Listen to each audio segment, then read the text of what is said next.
নমস্কাৰ। এই মুহূৰ্তত আহি পৰিছে অসমবাসী ৰাইজেগণে কেইবাটাও গুৰুত্বপূৰ্ণ খবৰ। অসমৰ লাখ লাখ ধনী দুখীয়া পৰিয়ালৰ বাবে এটা ডাঙৰ খবৰ। অৰ্থাৎ আশা কৰ্মী, অংগনবাদী কৰ্মীৰ লগতে যিসকল ৰান্ধনী আছে তেওঁলোকৰ বাবে এটা ভাল খবৰ। কাৰণ মুখ্যমন্ত্ৰী ডক্টৰ হিমন্ত বিশ্ব শৰ্মাই ঘোষণা কৰিছে যে অংগনবাদী কৰ্মী, আশা কৰ্মী আৰু ৰান্ধনী তেওঁলোকৰ দৰমহা বৃদ্ধি পাব। লগতে PM কিষাণ যোজনাৰ 19 নম্বৰ কিস্তিখন কেতিয়া দিব আৰু কোনে কোনে লাভ কৰিব।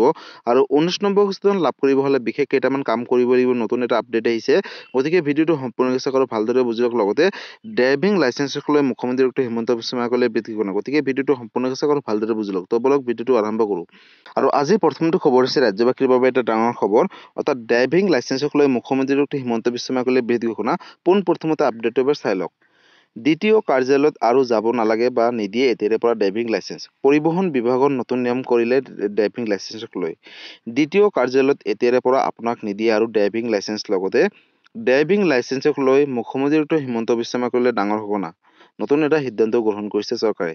নতুন বছৰত ড্ৰাইভিং লাইচেন্স লাভ কৰাৰ নতুন নিয়ম বা নতুন পদ্ধতি আৰম্ভ কৰিছে চৰকাৰে। লগতে নতুন নিয়মতে ড্ৰাইভিং লাইচেন্স দিব মটৰ ভেহিকেল ইনষ্টিটিউটে। ৰাজ্যৰ 126টা সমষ্টিতে থাকিব এনে মটৰ ভেহিকেল ইনষ্টিটিউট। লগতে আপোনাৰ সমষ্টিত থকা ইনষ্টিটিউটখনৰ পৰা অধ্যক্ষই দিব ড্ৰাইভিং লাইচেন্স এতিয়াৰে পৰা।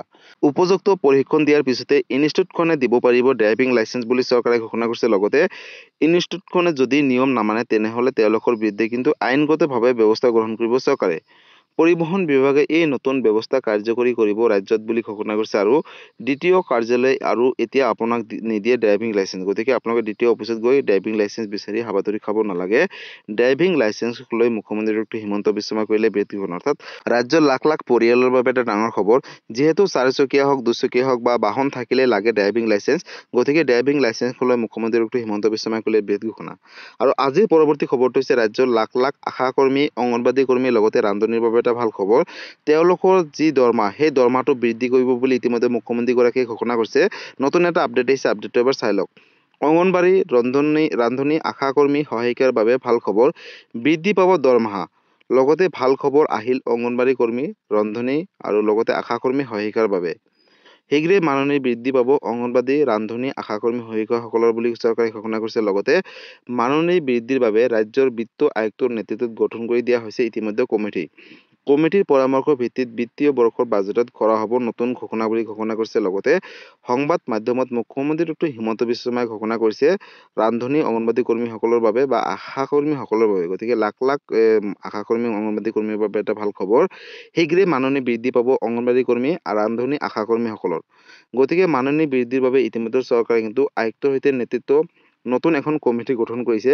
আৰু কমিটিৰ পৰামৰ্শৰ ভিত্তিত কিন্তু নতুন বছৰতে অৰ্থাৎ তেওঁলোকে বাজেট অনুসৰি এই টকাটো বৃদ্ধি কৰিব। অৰ্থাৎ তেওঁলোকৰ যি দৰমহা সেই দৰমহাটো বৃদ্ধি কৰিব। গতিকে যিসকল ৰান্ধনী আছে বা অংগনবাদী কৰ্মী আছে বা আশা কৰ্মী আছে তেওঁলোকৰ এই টকাসমূহ দৰমহাসমূহ বৃদ্ধি কৰিব বুলি ইতিমধ্যে মুখ্যমন্ত্ৰী ডক্টৰ হিমন্ত বিশ্ব শৰ্মাই ঘোষণা কৰিছে। গতিকে লাখ লাখ হিতাধিকাৰীসকলৰ বাবে এটা ডাঙৰ খবৰ। আৰু আজিৰ পৰৱৰ্তী খবৰটো হৈছে PM কিষাণ যোজনাক লৈ। বন্ধুসকল, PM কিষাণ যোজনা 19 নম্বৰ কিস্তিখন কেতিয়া দিব আৰু কোনে কোনে লাভ কৰিব। লগতে 19 নম্বৰ কিস্তিখন লাভ কৰিব হ'লে বিশেষ কেইটামান কাম কৰিব লাগিব। সবিশেষ আপডেটটো এবাৰ চাই লওক। PM কিষাণ যোজনা হিতাধিকাৰীসকলৰ বাবে এটা ডাঙৰ খবৰ। আজিয়ে কৰি লওক বিশেষ 4টা কাম। যদি 4টা কাম আজি নকৰে তেনেহ'লে 19 নম্বৰ কিস্তিখনৰ পৰা বঞ্চিত হৈ থাকিব। লগতে কি কাম এই 4টা আৰু এই 4টা বিশেষ কাম কৰিব হ'লে ক'ত কেনেকৈ আবেদন কৰিব পাৰিব। যদি এই বিশেষ 4টা কাম নকৰে তেনেহ'লে কিন্তু আপোনালোকে 19 নম্বৰ কিস্তিখনৰ পৰা বঞ্চিত হৈ থাকিব। যিহেতু ফেব্ৰুৱাৰী মাহতে দেশৰ কৃষকসকলে লাভ কৰিব PM কিষাণ যোজনাৰ অধীনত 19 নম্বৰ কিস্তিখন। আৰু ফেব্ৰুৱাৰী মাহৰ পূৰ্বে কৰি লওক এই বিশেষ 4টা কাম। কিন্তু এই 4টা কাম কৰিবলৈ কিদৰে কৰিব লাগিব চাই লওক। আজিৰ ভিতৰতে হিতাধিকাৰীসকলে KYC আপডেট কৰিবলৈ লাগিব।